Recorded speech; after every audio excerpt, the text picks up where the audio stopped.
So, we are going to be looking this morning briefly at developing theological reflection, and in doing so we will be revisiting some of the stuff that we did in Orientation Week last year, some of the things that you picked up along the way, and then pushing that a bit further as well in terms of providing ourselves with some models of theological reflection that we can find helpful.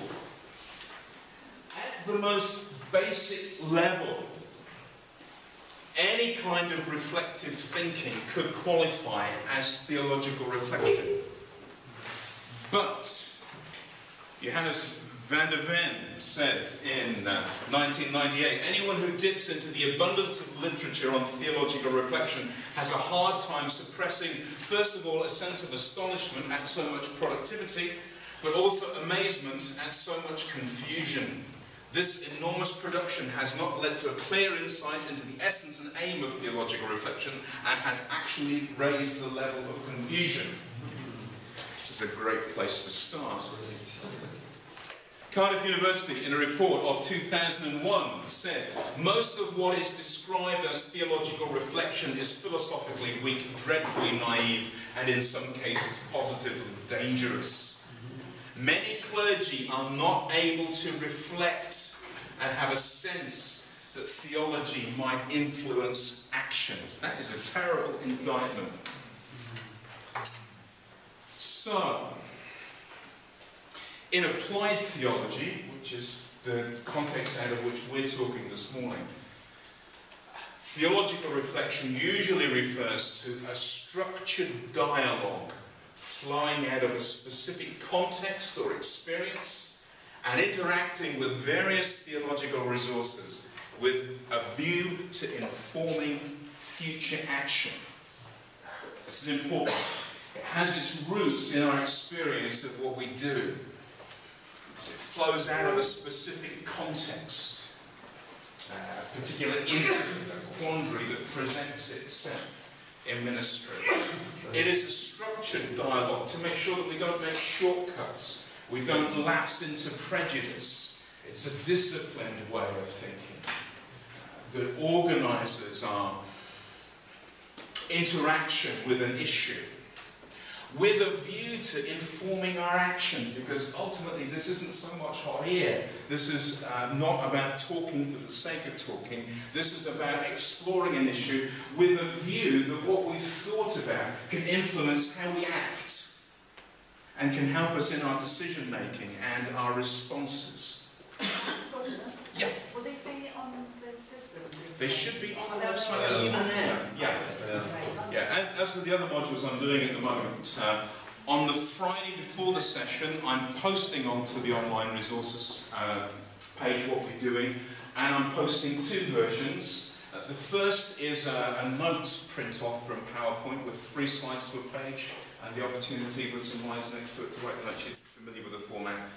The other is the full colour version, because sometimes when there's text or there's a scan on a PowerPoint slide, when it gets reduced, you actually can't read what's there. So the full colour version will be there as well, but the notes are in black and white to save you printer cartridges. So, what is new? What was a new development really in the latter part of the 20th century in terms of applied theology?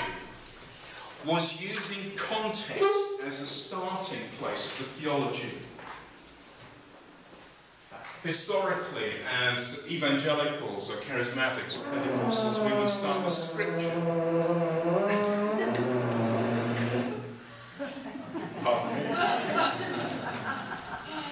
And we would start with the Bible, and then move to application.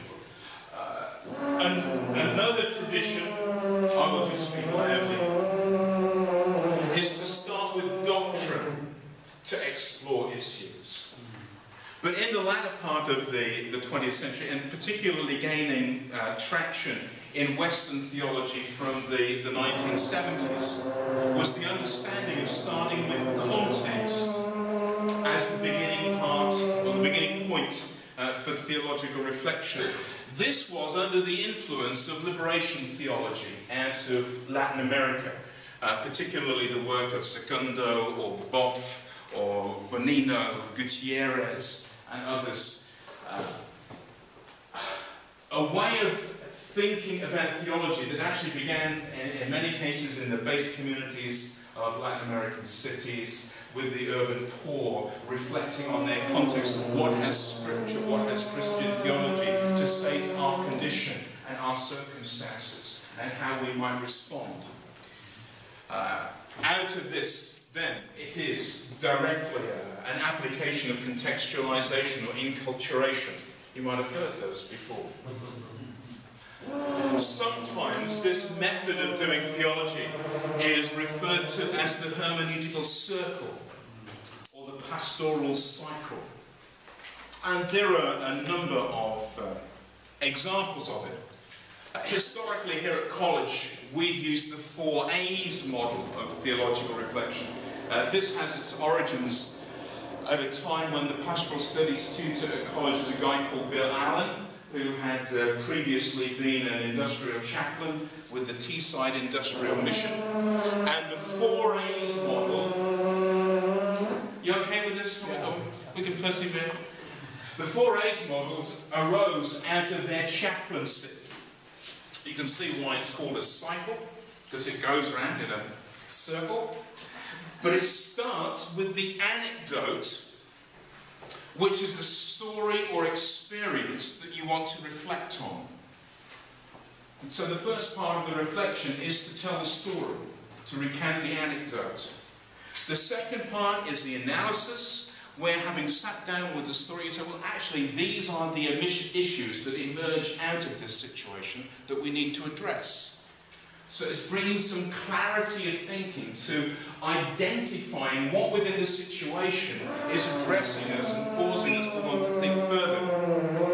The application is actually the application of Scripture and the great tradition of Christian thought to this issue. What does the Bible have to say about this issue? Or what in the Bible might be relevant to this issue? What is there within the wealth of Christian theology that can be helpful in informing our discussion? So this is the application of the Christian tradition of Scripture. And then on to action that flows out of that is, in the light of what we've seen, what then do we do? How do we take this forward?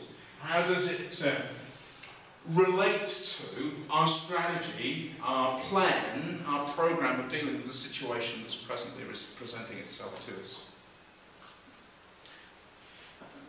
As I say, historically the college has used this because the words are on the alliteration of A. They're not always clear as to what are we meant to be doing with analysis? What are we supposed to be applying? Some people have gotten confused.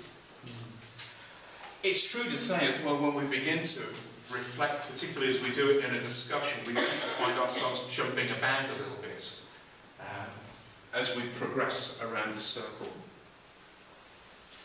However, certainly as a pastor of a local church, I found this model to be particularly helpful in enabling a congregation to deal with an issue.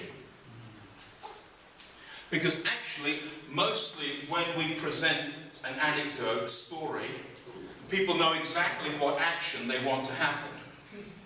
And it short circuits referring to Scripture, referring to theology, actually identifying what the other issues are that may be kind of wrapped up in the whole bundle of things that are presenting to us.